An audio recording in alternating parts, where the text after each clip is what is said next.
Hello दोस्तों। तो यार इस बार आप लोग सोच रहे होंगे कि हम लोगों को बहुत ज़्यादा टाइम लग गया इस बार वीडियो लाने में। तो यार हुआ कुछ ऐसा कि कुछ अनएक्सपेक्टेड सर्कमस्टेंसेस के कारण थोड़ा सा डिले हो गया यार वीडियो लाने में। बट यार अब हम पूरा ट्राई करेंगे कि वीडियो एक रेगुलर इंटरवल में लाए ताकि आप लोगों को प्रिपरेशन में और ज़्यादा हेल्प कर सके। तो यार हमने पिछले वीडियोस के कमेंट सेक्शन में देखा कि बहुत से बच्चों को एक सिमिलर टाइप के डाउट्स है। तो हमने सोचा क्यों ना एक FAQ सीरीज ले आए, यानी कि frequently asked questions about BITSAT. तो इससे जितने भी एस्पिरेंट्स हैं सबको एक साथ डाउट्स क्लियर हो जाएंगे और सबको ही हेल्प होगी।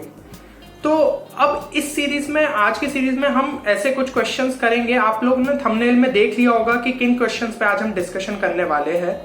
तो हम अपने जो हमने बिटसेट 2016 में दिया था उसके एक्सपीरियंस पे आपको इन सारे क्वेश्चंस के आंसर करेंगे।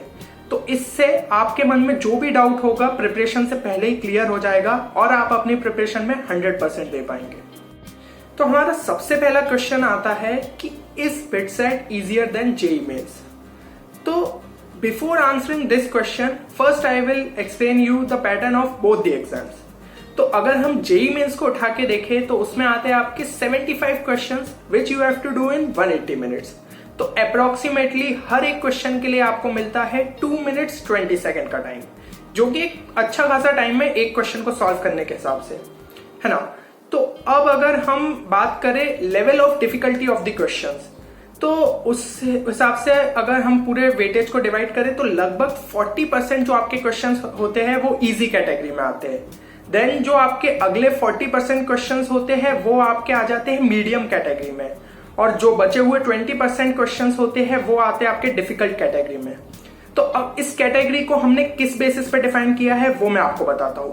तो जो आपके 40% जो कि इजी कैटेगरी में रखा है वो क्वेश्चंस है जो कि आपको एक डायरेक्ट फॉर्मूला एप्लीकेशन बेस्ड रहते हैं। मतलब आपने एक फॉर्मूला लगाया और आपको एक कॉन्सेप्ट पता है, उसकी मदद से आप उस क्वेश्चन को सॉल्व कर पाए। जो आपके मीडियम कैटेगरी में आते हैं 40% क्वेश्चंस, उसमें एक आधा कुछ ट्विस्ट छुपा रहता है कि हल्का सा थोड़ा कॉन्सेप्ट को इधर उधर कर दिया, और वो क्वेश्चन मतलब था तो सिंपल, बस आपको एक लॉजिक क्रैक करना था और उसके बाद वो सॉल्व हो जाता। और जो बचे हुए आपके 20% जो कि आपके डिफिकल्ट कैटेगरी में आते हैं, तो वो क्वेश्चंस ऐसे होते हैं कि उनमें कम से कम 3-4 चैप्टर्स के कॉन्सेप्ट को मिक्स किया होता है। जैसे अगर फिजिक्स में आपके ऑप्टिक्स का एक क्वेश्चन उठा लूं तो उसमें थोड़ा मैकेनिक्स भी मिक्स किया होगा और कोई एक आधा कॉन्सेप्ट मिक्स कर दिया होगा।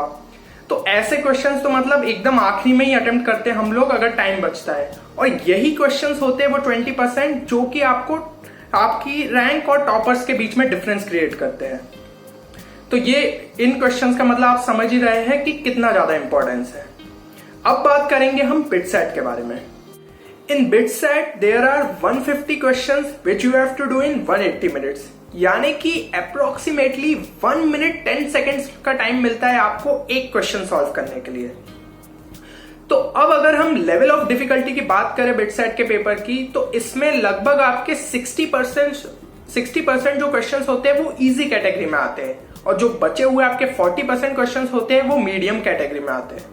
अब आपको यार लग रहा होगा कि भाई डिफिकल्ट कैटेगरी तो आपने बोली ही नहीं। तो एक्चुअली बिटसेट का जो एग्जाम है उसमें डिफिकल्ट कैटेगरी नाम की कोई चीज ही नहीं है। सारे क्वेश्चंस का लेवल आपको एक अच्छा मतलब इजी और मॉडरेट लेवल में ही दिखेंगे क्वेश्चंस। तो अब आपको लग रहा होगा कि यार अगर सब इजी और मॉडरेट लेवल के क्वेश्चंस आते हैं तो आराम से हर कोई 300 के ऊपर स्कोर कर सकता है। बट आप और मैं दोनों जानते हैं कि ऐसा नहीं होता है। हर बच्चे के 300 के ऊपर नहीं आते बिटसेट में। तो फिर ऐसा क्यों होता है? तो यार आप टाइम का डिफरेंस भी तो देखिए। आपको मेंस के क्वेश्चन के लिए मिल रहा था लगभग 2 मिनट 20 सेकेंड्स, और बिटसेट के क्वेश्चन के लिए मिल रहा है 1 मिनट 10 सेकेंड्स, जो कि जस्ट उसका हाफ है। तो यानी कि बिटसेट में जो मैटर करता है वो होती है आपकी स्पीड एंड एक्यूरेसी। अगर आपकी स्पीड एंड एक्यूरेसी अच्छी है तो आप बिटसेट का पेपर अच्छा कर सकते हैं। अगर आपके कॉन्सेप्ट्स थोड़े बहुत वीक रह भी गए लेकिन आपकी स्पीड एंड एक्यूरेसी अच्छी है तो आप बिटसेट में अच्छा स्कोर कर सकते हैं। तो यहां से अब हमें समझ में आ रहा होगा कि यार मतलब हम जेईई मेंस और बिटसेट को कंपेयर कर ही नहीं सकते, क्योंकि जिस बच्चे की मतलब स्पीड एंड एक्यूरेसी अच्छी है वो हो सकता है कि बिटसेट में बहुत अच्छा परफॉर्म करे और जेईई मेंस में उतना अच्छा परफॉर्म नहीं कर पाए। या फिर कोई हो सकता है जिसके कॉन्सेप्ट सारे क्लियर हो बट स्पीड थोड़ी स्लो रहती हो, तो वो जेईई मेंस में बहुत अच्छा कर दे और बिटसेट में उसका स्कोर 300 के भी ऊपर नहीं आ पाए। तो इन दोनों एग्जाम्स को कंपेयर कर नहीं सकते। बट अब हमें ये चीज तो समझ में आ गई है कि बिटसेट में हमें स्पीड एंड एक्यूरेसी बहुत अच्छी रखनी है, तो उसके लिए हम क्या करें। तो यार स्पीड एंड एक्यूरेसी के लिए मैं पहले भी बता चुका हूं और फिर से बता देता हूं एक बार कि आप जब भी क्वेश्चन सॉल्व करते हैं तो उसे टाइमर के साथ सॉल्व करें। मतलब एक टारगेट रखिए कि अगर आप 20 क्वेश्चन सॉल्व कर रहे हैं तो उसको 25 मिनट्स के अंदर करिए, फिर और कम कम कम करते हुए अपनी मतलब स्पीड बढ़ाइए कि और कम टाइम में ज्यादा क्वेश्चन सॉल्व करना है। देन दूसरा तरीका है जो कि है कि आप ज्यादा से ज्यादा मॉक टेस्ट पेपर सॉल्व करें। इससे क्या होगा, आप अपनी गलतियों को एनालाइज कर पाएंगे, साथ ही साथ आपको पता चलेगा कि आप किस सेक्शन से स्टार्ट करें जिसमें मतलब आप ज्यादा कॉन्फिडेंस फील करते हो।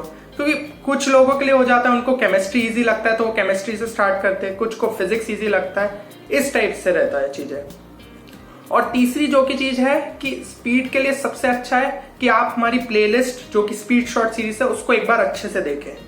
क्या है उसमें हमने हर क्वेश्चन में आपको एक मतलब मेथड ऑफ अप्रोच बताया है कि किस क्वेश्चन को देख के उसको किस हिसाब से सोचे। मतलब आपको शॉर्टेस्ट अप्रोच लेना है किसी भी क्वेश्चन में। ऐसा नहीं कि क्वेश्चन देखा और फटाफट फॉर्मूला लगा के स्टार्ट करेंगे और अच्छा खासा पूरा पेज भर के आए और आंसर निकाला, ऐसा नहीं है। अगर उसमें शॉर्ट ट्रिक छुपी है तो शॉर्ट ट्रिक को अप्लाई कीजिए, उससे भी आपको आंसर मिलेगा। क्योंकि कोई भी पेपर में आपका ये नहीं देखने वाला कि इसने भाई इतने अच्छे से सॉल्यूशन लिखा है तो इसको, क्योंकि वहां पे तो यार आपका सीधा आपने जो ऑप्शन मार्क किया है वो चेक होना है।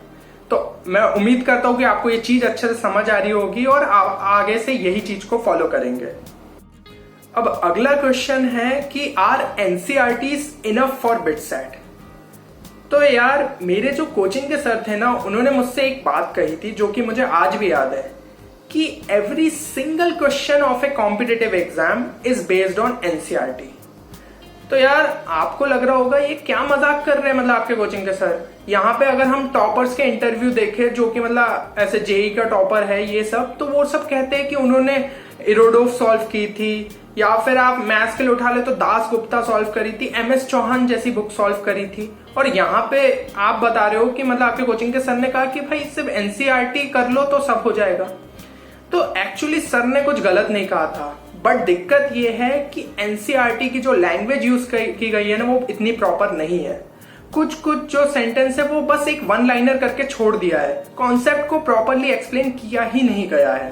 इसलिए हमें रेफरेंस बुक्स को यूज करना पड़ता है क्योंकि हम वो एक लाइन की मदद से समझ नहीं पाते।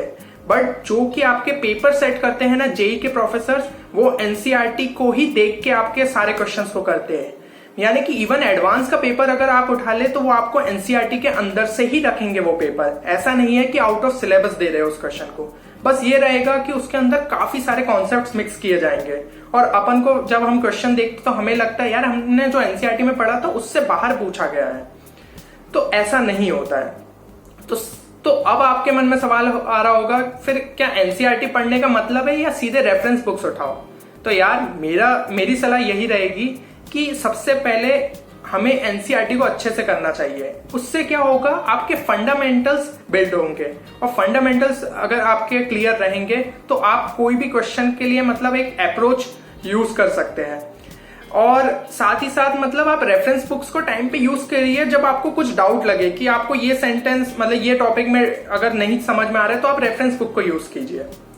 देन अब आपको एक और चीज मैं बता दूं कि एनसीईआरटी मतलब जो केमिस्ट्री है वो तो आपकी बाइबल है अगर आपको केमिस्ट्री के लिए प्रिपरेशन कर रहे हैं आप बिटसेट के, क्योंकि भाई बिटसेट में डायरेक्ट क्वेश्चंस रहते हैं जो कि आपके एनसीईआरटी में लाइन टू लाइन लिखा हुआ आ जाता है कि भाई इनऑर्गेनिक में इस टाइप का कोई क्वेश्चन है तो सीधा एनसीईआरटी से उठा के दे देते हैं। तो इसलिए for chemistry NCERT is a must.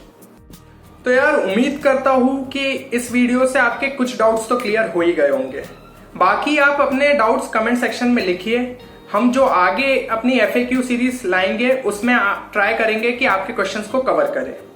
बाकी फिर आप अपनी तैयारी अच्छे से करते रहिए और मिलते हैं फिर हम अगले वीडियो में।